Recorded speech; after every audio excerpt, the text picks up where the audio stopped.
ತುಂಬ ವರ್ಷಗಳ ಹಿಂದಿನ ಘಟನೆ. ಒಂದು ರಾಜ್ಯ.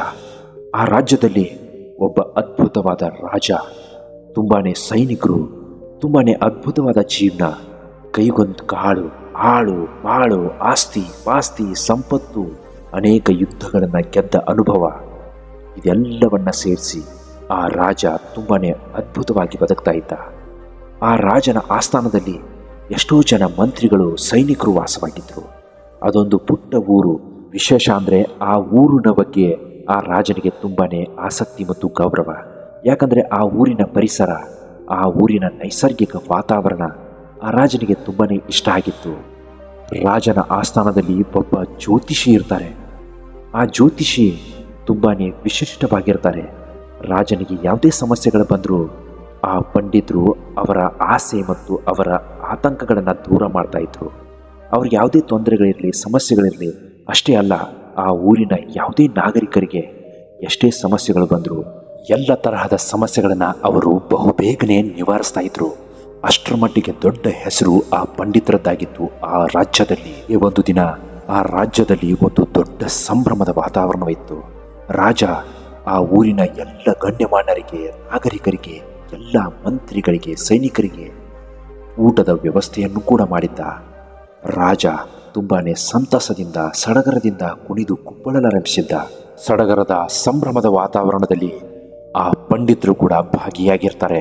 ಪಂಡಿತರನ್ನ ಕಂಡ ತಕ್ಷಣವೇ ರಾಜ ಪಂಡಿತರಿಗೆ ಒಂದು ಪ್ರಶ್ನೆಯನ್ನು ಕೇಳ್ತಾನೆ. ಪಂಡಿತರೇ, ನೀವು ಇಷ್ಟೊಂದು ದೊಡ್ಡ ಚಾಂದ್ರು, ಊರಿನಲ್ಲಿರುವ ಎಲ್ಲ ನಾಗರಿಕರ, ನಿಮ್ಮಂಥವರ ಸಮಸ್ಯೆಗಳನ್ನು ಬಗೆಹರಿಸ್ತೀರಾ? ಎಲ್ಲರ ಸಮಸ್ಯೆಗಳಿಗೆ ನೀವು ಡೊಂಕ ಕಟ್ಟಿ ನಿಂತಿದ್ದೀರಾ. ಅದೆಷ್ಟೇ ಸಂಕಷ್ಟ ಬರಲಿ, ಅದೆಷ್ಟೇ ದೊಡ್ಡ ಸಮಸ್ಯೆ ಇರಲಿ, ಅವೆಲ್ಲವನ್ನ ನೀವು ಆರಾಮವಾಗಿ, ಲೀಲಾಜಾಲವಾಗಿ ಆ ಸಮಸ್ಯೆಗೆ ಪರಿಹಾರವನ್ನು ನಮಗೆ ಹೇಳ್ತೀರಾ. ಇಷ್ಟೊಂದು ಜಾಣರಾಗಿರುವ, ಇಷ್ಟೊಂದು ಬುದ್ಧಿವಂತರಾಗಿರುವ ನಿಮಗೆ ಅಷ್ಟೊಂದು ಪೆದ್ದ ಹುಡುಗನು ಜನಿಸಿದ್ದಾನ. ನಿಮ್ಮ ಹುಡುಗ ನಿಜಕ್ಕೂ ಪೆದ್ದ, ಅವನಿಗೆ ಸ್ವಲ್ಪವೂ ಜ್ಞಾನವಿಲ್ಲ ಅಂತಾನೆ. ರಾಜನ ಆ ಮಾತುಗಳನ್ನು ಕೇಳಿಸಿಕೊಂಡ ಪಂಡಿತರಿಗೆ ಅಲ್ಲಿದ್ದವರೆಲ್ಲರ ಮುಂದೆನೂ ಅವಮಾನ ಆಗತ್ತೆ. ಪಂಡಿತರು ತತ್ಕ್ಷಣವೇ ರಾಜರಿಗೆ ಮರು ಉತ್ತರ ಕೊಡ್ತಾರೆ. ರಾಜ, ಮಹಾರಾಜ, ನಿಮ್ಮ ಬಾಯಿಲಿ ಇಂತಹ ಮಾತ? ನನ್ನ ಮಗ ತುಂಬ ಜಾಣ, ನಿಮಗೆ ಹೇಗೆ ದಡ್ಡನಾಗಿ ಕಾಣಿಸಿದ ಅಂತ ಕೇಳ್ತಾರೆ. ಅದಕ್ಕೆ ರಾಜ ಹೇಳ್ತಾರೆ, ನೋಡಿ ಸ್ವಾಮೀಜಿ, ನಾನು ಪ್ರತಿದಿನ ಬೆಳಿಗ್ಗೆ ಊರಿನ ಹೊರಗಡೆ ಸುತ್ತಾಡೋದಕ್ಕೆ ಅಂತ ಹೋಗ್ತಿದ್ದೆ. ಅಲ್ಲಿ ನಿಮ್ಮ ಮಗ ನಮಗೆ ಸಿಗ್ತಿದ್ದ, ಪ್ರತಿದಿನ ಸಿಗ್ತಿದ್ದ. ಒಂದಿನ ನಾನು ಏನು ಮಾಡಿದೆ ಅಂದರೆ, ಒಂದು ಬಂಗಾರದ ನಾಣ್ಯ ಮತ್ತು ಒಂದು ಬೆಳ್ಳಿಯ ನಾಣ್ಯ, ಇವೆರಡನ್ನೂ ಆ ನಿಮ್ಮ ಮಗನಿಗೆ ತೋರಿಸಿದೆ. ಮಗು, ಈ ಎರಡು ನಾಣ್ಯಗಳಲ್ಲಿ ಅತ್ಯಂತ ಬೆಲೆ ಬಾಳುವ ನಾಣ್ಯ ಯಾವುದು ಅಂತ ಕೇಳಿದೆ. ಈ ಎರಡು ನಾಣ್ಯಗಳಲ್ಲಿ ಯಾವ ನಾಣ್ಯ ಅತ್ಯಂತ ಮಹತ್ವವನ್ನು ಪಡೆದಿದೆ ಹೇಳು ಅಂತೆ. ಅದಕ್ಕೆ ನಿಮ್ಮ ಮಗ ಏನು ಹೇಳ್ತಾನೆ ಗೊತ್ತಾ? ಈ ಚಿನ್ನದ ನಾಣ್ಯ ತುಂಬಾ ಬೆಲೆ ಬಾಳುತ್ತೆ ಅಂತ ಹೇಳ್ತಾನೆ. ಅದಕ್ಕೆ ನನಗೆ ತುಂಬಾ ನಗು ಬರುತ್ತೆ. ಅಷ್ಟೇ ಅಲ್ಲ ಮಹಾರಾಜ, ನಾನು ಏನು ಮಾಡ್ತಿದ್ದೆ ಗೊತ್ತಾ? ಪ್ರತಿದಿನ ನನ್ನ ಜೇಬಿನಲ್ಲಿ ಒಂದು ಬಂಗಾರದ ನಾಣ್ಯ ಮತ್ತು ಒಂದು ಬೆಳ್ಳಿಯ ನಾಣ್ಯ ಇಟ್ಕೊಂಡೇ ಬರ್ತಾ ಇದ್ದೆ. ನಿಮ್ಮ ಮಗನನ್ನು ಕಂಡ ತಕ್ಷಣವೇ ನಾನು ಥಟ್ನೆ ಅದೇ ಪ್ರಶ್ನೆಯನ್ನು ಕೇಳ್ತಾ ಇದ್ದೆ. ಆಗ ನಿಮ್ಮ ಮಗ ನನಗೆ ಏನು ಹೇಳ್ತಾ ಇದ್ದೆ ಗೊತ್ತಾ?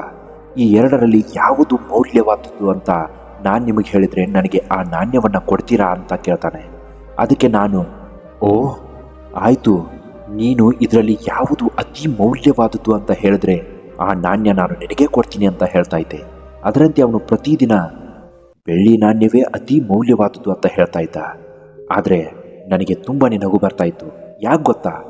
ಅಷ್ಟೊಂದು ಬುದ್ಧಿವಂತಹ ಪಂಡಿತರಿಗೆ ಇಷ್ಟೊಂದು ಪೆದ್ದ ಮಗನು ಹುಟ್ಟಿದಾನ, ಅದು ಹೇಗೆ ಸಾಧ್ಯ ಅಂತ ನನಗೆ ಮನಸ್ಸಿನಲ್ಲಿ ಪ್ರತಿದಿನ ನಗು ಬರ್ತಾ ಇತ್ತು. ಜನರು ಹೀಗೆ ಪಂಡಿತರ ಮಗನನ್ನ ಕುರಿತು ಅವಹೇಳನಕಾರಿಯಾಗಿ ಹೇಳ್ತಾ ಇರೋದನ್ನು ಕಂಡು ಪಂಡಿತರಿಗೆ ಅವಮಾನವಾಗುತ್ತೆ. ಆ ಮಾತುಗಳನ್ನು ಕೇಳಿಸಿಕೊಂಡ ಅಲ್ಲಿದ್ದ ಎಲ್ಲರೂ ಜನರು ಜೋರಾಗಿ ನಗೋದಕ್ಕೆ ಶುರು ಮಾಡ್ತಾರೆ. ಪಂಡಿತರಿಗೆ ಇನ್ನಿಲ್ಲದ ಅವಮಾನವಾಗುತ್ತೆ. ಅವರು ಸೀದಾ ಮನೆ ಕಡೆಗೆ ಹೋಗ್ತಾರೆ. ಮನೆಯಲ್ಲಿದ್ದ ಆ ಮಗನನ್ನು ಕರೆದು, ಮಗನೇ, ನೀನು ಇಷ್ಟೊಂದು ದಡ್ಡನ? ನೀನು ನನಗೆ ತುಂಬಾನೇ ಜಾಣ ಮಗ ಅಂತ ನಾನು ತಿಳ್ಕೊಂಡಿದ್ದೆ. ಒಂದು ಅತ್ಯಂತ ಸುಲಭವಾದ ಪ್ರಶ್ನೆಗೆ ಉತ್ತರ ನಿನ್ನಿಂದ ಕೊಡೋಕ್ಕಾಗಲಿಲ್ಲ ಅಂದರೆ ನಾನು ಇಷ್ಟೊಂದು ಬುದ್ಧಿವಂತನಾಗಿದ್ದು, ನಾನು ಅಷ್ಟು ದೊಡ್ಡ ಪಂಡಿತನಾಗಿದ್ದು ಏನು ಪ್ರಯೋಜನ ಹೇಳು ಮಗು ಅಂತಾನೆ. ಅದಕ್ಕೆ ಪಂಡಿತರ ಮಗ ತಂದೆಗೆ ಉತ್ತರಿಸ್ತಾನೆ, ಅಪ್ಪಾಜಿ, ನಾನು ಮಾಡಿರೋ ತಪ್ಪಾದರೂ ಏನು ಹೇಳಿ ಅಂತಾನೆ. ಅದಕ್ಕೆ ಪಂಡಿತರು ಹೇಳ್ತಾರೆ, ರಾಜರು ನಿನಗೆ ಪ್ರತಿದಿನ ಚಿನ್ನದ ನಾಣ್ಯ ಮತ್ತು ಬೆಳ್ಳಿಯ ನಾಣ್ಯವನ್ನು ತೋರಿಸಿ ಇದರಲ್ಲಿ ಯಾವುದು ಅತಿ ಮೌಲ್ಯವಾದದ್ದು ಅಂತ ಕೇಳಿದ್ಮೇಲೆ ನೀನು ಯಾವ ಉತ್ತರ ಹೇಳ್ತಾ ಇದ್ದೆ ಅಂತ ಕೇಳ್ತಾರೆ. ಪಂಡಿತರ ಮಗ ಉತ್ತರಿಸ್ತಾನೆ, ಚಿನ್ನದ ನಾಣ್ಯ ಅಂತ ಹೇಳ್ತಾ ಇದ್ದೆ ಅಪ್ಪಾಜಿ. ಅದಕ್ಕೆ ಪಂಡಿತರಿಗೆ ಮತ್ತೆ ಕೋಪ ಬರುತ್ತೆ. ಚಿನ್ನದ ನಾಣ್ಯ ಮತ್ತು ಬೆಳ್ಳಿಯ ನಾಣ್ಯ ಇವೆರಡರಲ್ಲಿ ಯಾವುದು ಅತಿ ಮೌಲ್ಯವಾದದ್ದು ನಿನಗೆ ಗೊತ್ತಿಲ್ವಾ ಅಂತ ಕೇಳ್ತಾರೆ. ಅದಕ್ಕೆ ಆ ಪಂಡಿತರ ಮಗ ಉತ್ತರಿಸ್ತಾನೆ, ಈ ಎರಡು ನಾಣ್ಯಗಳಲ್ಲಿ ಚಿನ್ನದ ನಾಣ್ಯ ಅತ್ಯಂತ ಮೌಲ್ಯಯುತವಾದದ್ದು ಅಪ್ಪಾಜಿ. ಪಂಡಿತರು ಹೇಳ್ತಾರೆ, ಅಯ್ಯೋ ದಡ್ಡ, ಅಷ್ಟೊಂದು ಬುದ್ಧಿವಂತನಾಗಿದ್ರು ನೀನು ರಾಜನ ಹತ್ರ ಚಿನ್ನದ ನಾಣ್ಯ ಅಂತ ಯಾಕೆ ಹೇಳಿದೆ? ಅದಕ್ಕೆ ಪಂಡಿತರ ಮಗ ಉತ್ತರಿಸ್ತಾನೆ, ಅಪ್ಪಾಜಿ ನನ್ನ ಜೊತೆ ಬನ್ನಿ ಇಲ್ಲಿ ಅಂತ ಹೇಳ್ತಾರೆ. ಅವನ ಬಳಿ ಇದ್ದ ಒಂದು ದೊಡ್ಡ ಸೂಟ್ ಕೇಸ್ನ ಓಪನ್ ಮಾಡ್ತಾನೆ. ಆ ಸೂಟ್ ಕೇಸ್ ಓಪನ್ ಮಾಡಿದ ತಕ್ಷಣ ಸೂಟ್ ಕೇಸ್ ತುಂಬ ಬೆಳ್ಳಿಯ ನಾಣ್ಯಗಳ ರಾಶಿಯೇ ಅಲ್ಲಿ ತುಂಬೋಗಿರುತ್ತೆ. ಅದನ್ನು ನೋಡಿದ ಪಂಡಿತರಿಗೆ ಒಂದು ಕ್ಷಣ ಶಾಕ್ ಆಗುತ್ತೆ. ಪಂಡಿತರು ಮಗನನ್ನು ಕೇಳ್ತಾರೆ, ಇದೇನಪ್ಪ ಇಷ್ಟೊಂದು ಬೆಳ್ಳಿಯ ನಾಣ್ಯಗಳು? ನಾನು ಯಾವತ್ತೂ ಇಷ್ಟೊಂದು ಬೆಳ್ಳಿಯ ನಾಣ್ಯಗಳನ್ನು ನನ್ನ ಜೀವನದಲ್ಲಿ ಏನು ನೋಡಿಲ್ಲ ಅಂತಾರೆ.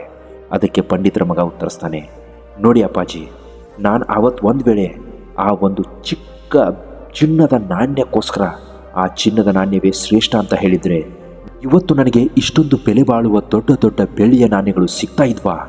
ಅಷ್ಟಕ್ಕೂ ಈ ಬೆಳ್ಳಿಯ ನಾಣ್ಯಗಳ ಬೆಲೆ ಈಗ ಎಷ್ಟಾಗುತ್ತೆ ಗೊತ್ತಾ ನಿಮಗೆ? ಮಗನ ಮಾತುಗಳನ್ನು ಕೇಳಿದ ಪಂಡಿತರಿಗೆ ಮಾತೇ ಹೊರಡಲ್ಲ. ಅವರು ತಕ್ಷಣವೇ ರಾಜನ ಬಳಿ ತನ್ನ ಮಗನನ್ನು ಕರ್ಕೊಂಡು ಹೋಗ್ತಾರೆ.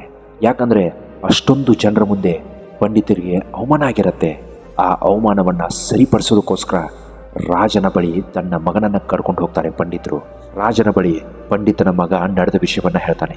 ಮಹಾರಾಜ, ಒಂದು ವೇಳೆ ನೀವು ನನಗೆ ಮೊದಲನೇ ದಿನವೇ ಚಿನ್ನದ ನಾಣ್ಯ ಮತ್ತು ಬೆಳ್ಳಿಯ ನಾಣ್ಯ ಇವೆರಡರಲ್ಲೂ ಯಾವುದು ಮೌಲ್ಯಯುತವಾದದ್ದು ಅಂತ ಕೇಳಿದ್ದಕ್ಕೆ ನಾನು ಆ ದಿನವೇ ಚಿನ್ನದ ನಾಣ್ಯ ಅಂತ ಹೇಳಿದರೆ ಆಟನೇ ಮುಗಿದು ಹೋಗ್ತಿತ್ತು.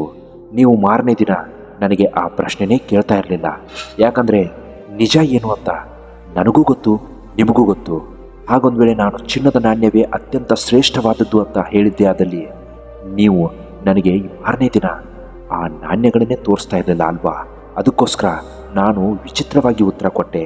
ಅದರ ಫಲವಾಗಿ ನೀವು ಪ್ರತಿದಿನ ನಿಮ್ಮ ಆನಂದಕ್ಕೋಸ್ಕರ, ನಿಮ್ಮ ಖುಷಿಗೋಸ್ಕರ ಒಂದು ಚಿಕ್ಕ ಚಿನ್ನದ ನಾಣ್ಯ, ಅದರ 2 ಪಟ್ಟು ದೊಡ್ಡ ಬೆಳ್ಳಿಯ ನಾಣ್ಯವನ್ನು ತೋರಿಸಿ ಇದರಲ್ಲಿ ಯಾವುದು ಹೆಚ್ಚು ಮೌಲ್ಯಯುತವಾದದ್ದು ಅಂತ ನೀವು ಕೇಳಿದಾಗ ನಾನು ಬೆಳ್ಳಿಯ ನಾಣ್ಯ ಅಂತ ಹೇಳ್ತಾ ಇದ್ದೆ.